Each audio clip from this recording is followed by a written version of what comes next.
Olá pessoal, estamos em mais um Diálogos com Jesus. Estamos na reta final. Vamos lá. Atos capítulo 9. Ainda tem diálogos lá para frente, né?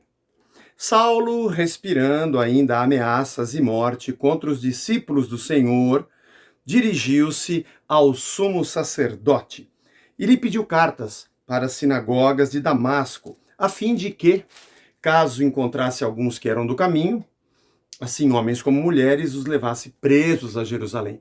Paulo ia perseguir, ele era perseguidor da igreja, no caso aqui Saulo, né? Segundo ele, estrada fora, ao aproximar-se de Damasco, subitamente uma luz do céu brilhou ao redor e, caindo por terra, ouviu uma voz que dizia: Saulo, Saulo, por que me persegues? E ele perguntou: quem és tu, Senhor? E a resposta foi: eu sou Jesus, a quem tu persegues. Levanta, entra na cidade, onde te dirão o que convém fazer.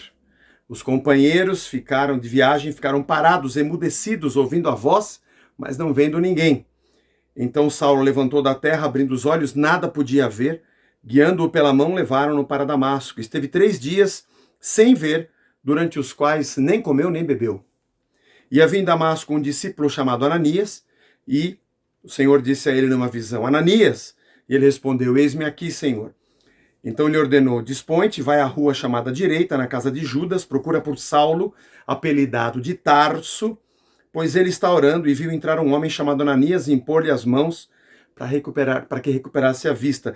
E Ananias respondeu para o Senhor Jesus: Senhor, de muitos tenho ouvido a respeito desse homem, quantos males tem feito aos teus santos em Jerusalém, e para aqui trouxe autorização dos principais sacerdotes para prender, tomando-os para prender a todos que invocam o nome do Senhor.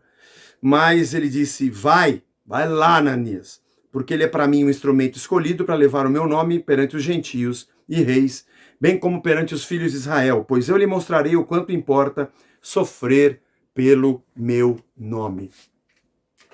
Esse aqui, na verdade, aqui são 2 diálogos. Vamos lá, 2 diálogos.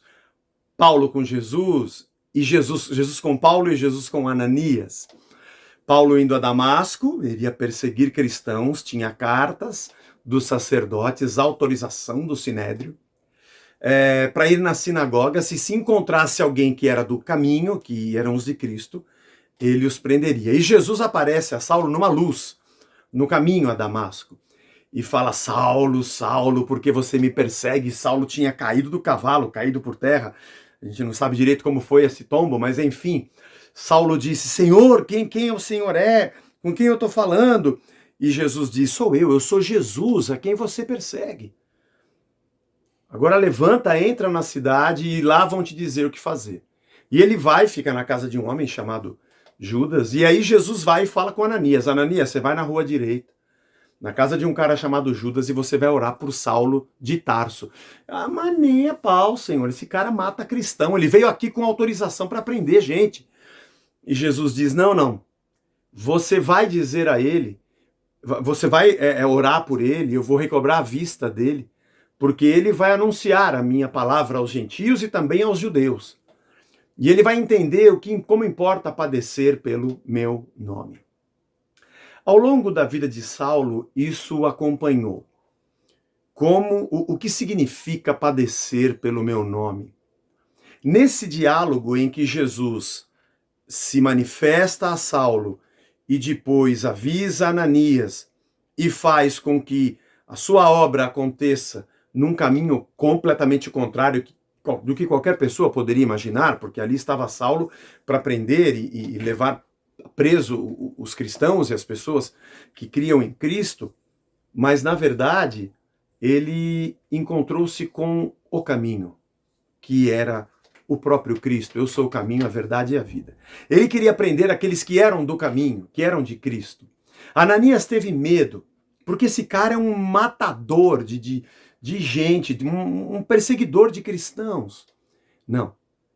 Ele vai ser um vaso que eu vou usar e ele vai entender o que significa padecer pelo meu nome.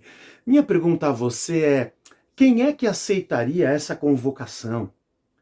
Quem é que diria: eis-me aqui, Senhor? Quando nós pensamos em ministério, vocação, A gente sempre pensa nas conquistas, nos números, na fama, na idolatria pessoal, nos likes, nos números, nos resultados, na performance, nos relatórios, na opulência de toda aquela parafernália religiosa. Mas a convocação de Cristo a Paulo é: você vai perder a sua vida. Eu estou te chamando porque você vai entender o que significa padecer pelo meu nome. Quando você lê a carta, a primeira carta, se não me engano, a Timóteo, ele diz, eu completo no meu corpo o que resta das aflições de Cristo. Ele compreendeu que o amor é um sacrifício, que amor é doação, que amor não é um sentimento. O carinho, o afeto, o querer bem, a paixão podem fazer parte desse complexo sentimento, mas o amor, ele é um movimento de entrega, é uma atitude a favor daquele ou daquilo ou de quem nós amamos.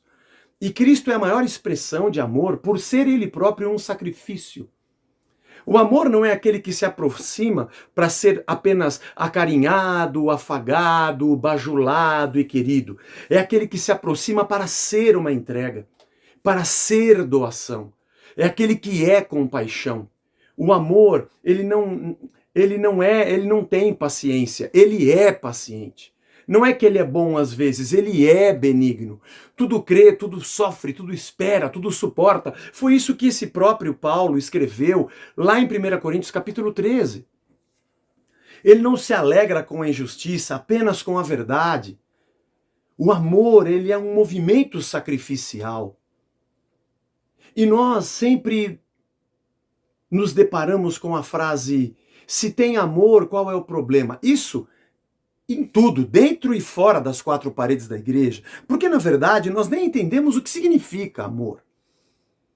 Achamos que amor é apenas gostar, amor é prazer, amor é a satisfação que eu tenho perto de alguém. Parece que é um sentimento mesquinho e que quando eu não sinto mais, eu não recebo mais e eu não tenho mais, eu tenho que jogar fora e procurar um outro lugar onde exista amor para que eu receba de volta tudo aquilo que preenche minhas carências, ainda que o amor de alguém por mim seja de verdade um sacrifício. Mas nos esquecemos desse movimento de entrega que temos e devemos ter e sermos como filhos de Deus.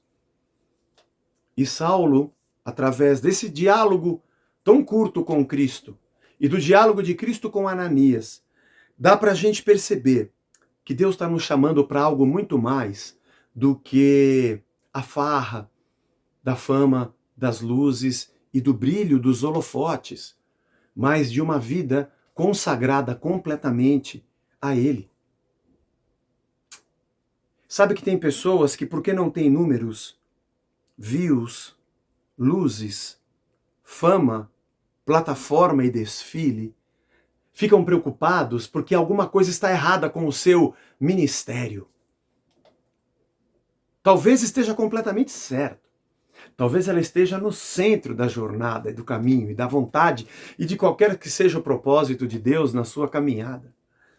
Mas como nós fazemos a aferição da nossa espiritualidade através de instrumentos corporativos de aferição de resultados, e nós utilizamos algumas réguas para medir a nossa vida de devoção, da nossa vida cristã, de acordo com performances e números dentro de um relatório. É por isso que a gente fica sempre preocupado se nosso ministério de verdade está na vontade de Deus. Eu recebo tantas perguntas assim. Ai, chega a ser engraçado. Paulo, eu tô te chamando para a pendenga.